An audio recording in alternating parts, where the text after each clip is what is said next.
গোটা চচ্চড়ি কাটা শুরু হয়ে গিয়েছে। হ্যাঁ, বড় গামলার মধ্যে এদিকে গোটা গোটা আলু, মানে লাল আলু, গোল আলু, আর আজকে রয়েছে খিচুড়ি, তার সাথে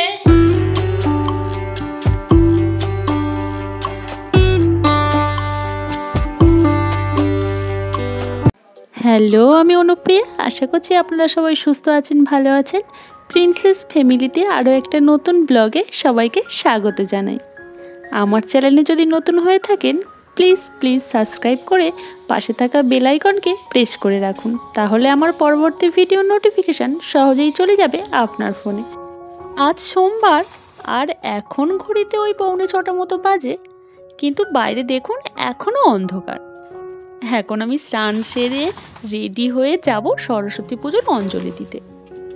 আগের দিন তো গিয়েছিলাম কলেজে, আর আপনারা নিশ্চয়ই এতক্ষণে সরস্বতী পুজোর স্পেশাল ভিডিও দেখে ফেলেছেন। যারা এখনও দেখেননি, ডেসক্রিপশানে লিংক দিয়ে রাখলাম, অবশ্যই করে দেখে নেবেন। আর এখন আমি স্নান সেরে নিচে এসেছি ভগবানকে দর্শন করতে। আর দেখুন মা কি সুন্দর করে ফুলের মালাগুলো বানিয়েছে। ফুলের মালাতে এত সুন্দর লাগছে, আমি তো চোখই সরাতে পারছি না। হিন্দু বাড়িতে মহিলাদের কোনো পুজো, উৎসব বা অনুষ্ঠানে পায়ে আলতা পরা খুব সাধারণ দৃশ্য। পুজোর সময় আলতা পরা শুভ প্রতীক হিসেবে বিবেচনা করা হয়। মনে করা হয় শতভারা পায়ে আলতা পরলে সংসার সুখের হয়, ঘরের সম্পদ আসে। তবে জানেন, আমার এই আলতা পরার বাটিটা, এটা পাথরের, আর এটা ছিল ঠাম্মি মাকে দিয়েছিল, আর মা এটা আমাকে দিয়েছে। তারপর একদম রেডি হয়ে চলে গেলাম অঞ্জলি দিতে।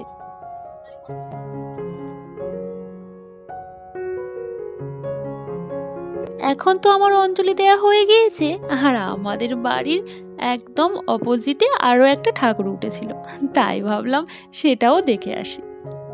আর সেখান থেকে ঘুরে বাড়ি চলে এসেছিলাম।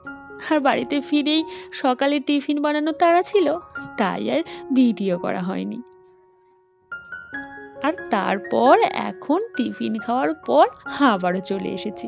আমার হাজবেন্ড নিয়ে এসেছে মটরশুঁটি, লঙ্কা, বেগুন। গোটা চচ্চড়ির জন্য পালং শাক চলে এসেছে, বিশাল বড় বড়। আজ দুপুরে মেনুতে রয়েছে খিচুড়ি, তাই এখানে আমি সমস্ত সবজিগুলোকে কেটে নিয়েছি। তার মধ্যেই দেখুন মা বলল আমাদের কাছে একটা বেগুন হয়েছে, আর কি সুন্দর দেখতে লাগছে, তাই সেটাকে কাটতে বসে গিয়েছি। এটা দিয়ে আজ বেগুনি বানাবো। হয়ে গেছে।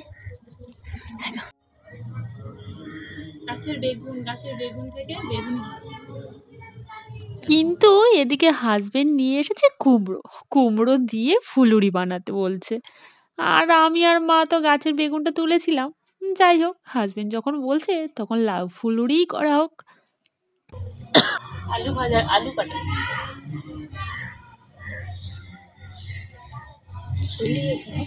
আলুগুলো চাকা না।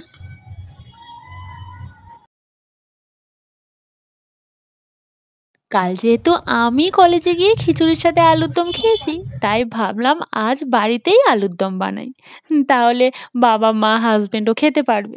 আর যেমন বাবা তেমন গাছ। শীতের সময় নতুন আলু দিয়ে আলুর দম, আর সাথে যদি মটরশুঁটি থাকে, সত্যি খেতে কিন্তু অসাধারণই লাগে। চলুন তাহলে রেসিপিটা আপনাদের সাথে শেয়ার করি। প্রথমেই আমি আলুটাকে সুন্দর করে পরিষ্কার করে ধুয়ে নিয়ে আধা সেদ্ধ করে নিয়েছি। তারপর কড়াইয়ের মধ্যে তেল দিয়ে তেলটা গরম হতেই একে একে দিয়ে দিয়েছি শুকনো লঙ্কা, তেজপাতা, কাঁচা লঙ্কা, আদা বাটা দিয়ে ভালো করে একটু ভাজা করে নিয়েই তার মধ্যে দিয়ে দেব টমেটো আর মটরশুঁটি। সেটাও কিছুক্ষণ নাড়াচাড়া করে ভাজা করে নিতে হবে। তারপর ওর মধ্যে ওই আধা সেদ্ধ আলু দিয়ে একে একে হলুদ গুঁড়ো, লঙ্কার গুঁড়ো, লবণ দিয়ে ভালো করে কষাতে হবে। 5-7 মিনিট কষানোর পর সামান্য পরিমাণ জল দিয়ে একটু ঢাকা দিয়ে রাখতে হবে। আর এই প্রতিটা নিরামিষ রান্নাতে আপনি একটা স্পেশাল মশলা দিতে পারেন, সেটা হলো গরম মশলার গুঁড়ো আর জিরে গুঁড়ো, মানে জিরেটাকে একটু ভেজে নিয়ে তারপর গুঁড়ো করে এর মধ্যে অ্যাড করতে হবে। আমি জিরেটা ভেজে নিচ্ছি, আর গরম মশলা গুঁড়োটা তো অলরেডি রয়েইছে। আলুর দম তো একদম কমপ্লিট। মা কড়া নিয়ে এসেছি, এদিকে চলছে খিচুড়ি স্পেশাল, ফুলকপি ভাজা চলছে, এদিকে একটা ভাজা কমপ্লিট, আর ডাল তো এখানে রেডি ধোয়া, এবার চালটা দিতে হবে।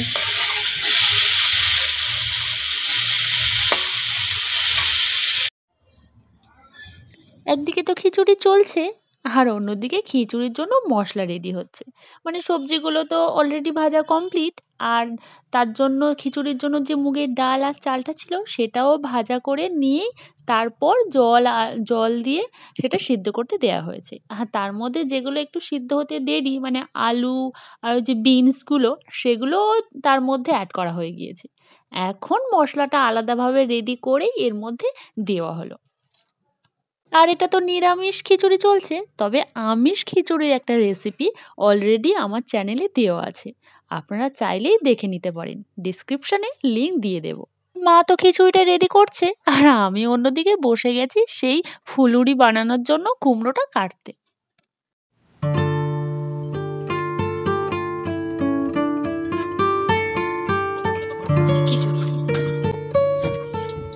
জল লাগবে না, জল লাগবে,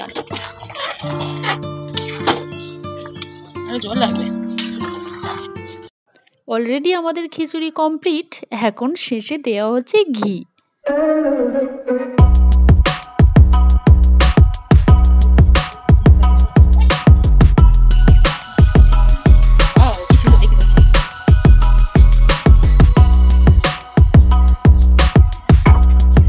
রান্না শেষ হতে না হতেই হাজবেন্ড চলে এসেছে খিচুড়ি টেস্ট করতে, আর এদিকে তো আমাদের লাউ ফুলুরিগুলো রেডি।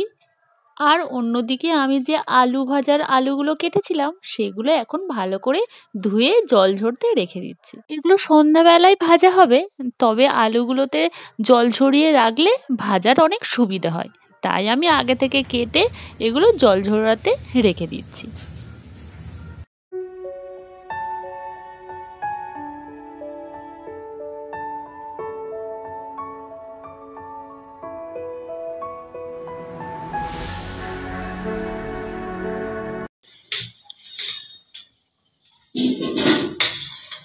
ফুরুলি হয়েছে, তাই তো? লাউ ফুরুলি। এই তো আজকে রয়েছে খিচুড়ি, তার সাথে এখানে রয়েছে আলুর দম, আর এখানে রয়েছে লাউ ফুলুরি। মা, খিচুড়ি কেমন হয়েছে?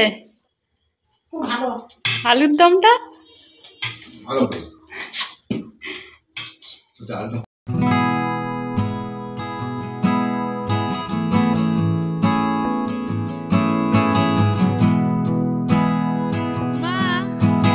গোটা চচ্চড়ি কাটা শুরু হয়ে গিয়েছে। হ্যাঁ, এই সকাল সকাল কেটে কুটে নি। বড় গামলার মধ্যে এখন কাটা চলছে। এদিকে গোটা গোটা আলু, মানে লাল আলু গোল আলু, আর এর মধ্যেও গোটা গোটা দেওয়া হয়েছে, গোটা গোটা শিম, গোটা লঙ্কা, সব নটা নটা করে। আবার তার মধ্যে এখন তো মা বাঁধাকপি কাটছে, আর এখানে মটরশুঁটি ছাড়িয়ে রেখেছি, আরও কিছুটা ছাড়াতে হবে। আর এখানে রয়েছে শিমের দানা। সরস্বতী পুজোর পরের দিনই পালিত হয় শীতল ষষ্ঠী। মাঘ মাসের পঞ্চমী তিথির পরের দিন অর্থাৎ ষষ্ঠী তিথি শীতল ষষ্ঠী, গোটা ষষ্ঠী নামেও পরিচিত। এই তিথিতে ঠান্ডা বা বাসি খাবার খাওয়ার প্রথা রয়েছে, একদমই রান্না পুজোর পরের দিন, ওই পান্নার দিনের মতো। হিন্দু ধর্মে ষষ্ঠী দেবীর বিশেষ মাহাত্ম্য রয়েছে।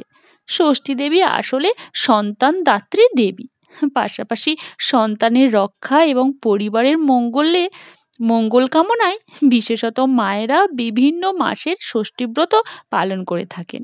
যেমন ধরুন মাঘ মাসের শীতল ষষ্ঠী, ভাদ্র মাসের মন্থন ষষ্ঠী, আশ্বিনের দুর্গা ষষ্ঠী, চৈত্রের আবার নীল ষষ্ঠী। এই শীতল ষষ্ঠী পালনের জন্য গোটা রান্নার খাবার খেতে হয়। গোটা রান্নার মানে আক্ষরিক অর্থে গোটা গোটা সবজি রান্না। 5 রকম 7 রকম কিংবা 9 রকম সবজি গোটা গোটা দিতেই হবে। গোটা রান্না করা হয় সরস্বতী পুজোর রাতে। যেহেতু পরের দিন ঠান্ডা খাবার খেতে হয়, উনুন জ্বালাতে নেই, তাই রান্নার পর্ব সেরে রাখা হয় আগের দিন রাতে। তবে বিভিন্ন জায়গায় এই গোটা রান্নার রকম ফের আছে। কেউ গোটা রান্নায় মশলা দেন, কেউ শুধু সেদ্ধ করে খান। গোটা সেদ্ধ মশলা দিয়ে কিংবা মশলা ছাড়া 2 রকম রান্নার চল আছে। তবে আমাদের এখানে জানেন পুরো এলাকাতেই বা আমাদের বাড়িতেও গোটা চচ্চড়ি রান্না হয়। বিভিন্ন ফোড়ন মশলা দিয়ে শুকনো ঝরঝরে করে সেই গোটা চচ্চড়ি হয়। একবার খেলে সেই স্বাদ ভোলার নয়।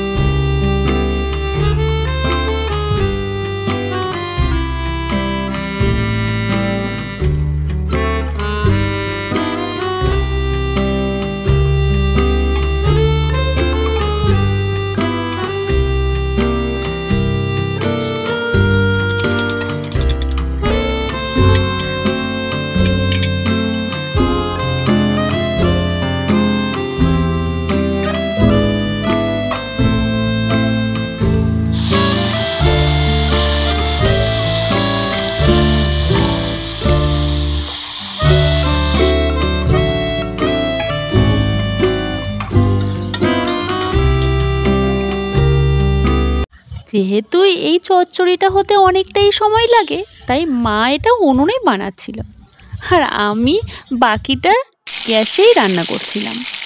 ওই কাল যেহেতু আতপ চালের পান্তা করতে হবে, তাই সে ভাতটাও করতে হবে, আর রাতে খাওয়ার জন্য সিদ্ধ চালের ভাত বানাতে হবে। তাই 2 রকম ভাত, আলু ভাজা এটা করতে করতেই না সন্ধ্যা হয়ে গিয়েছিল।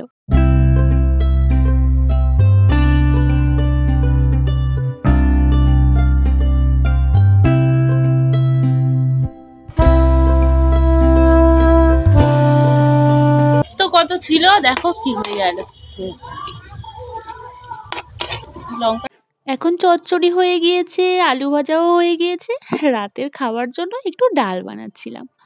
রয়েছে গোটা চচ্চড়ি,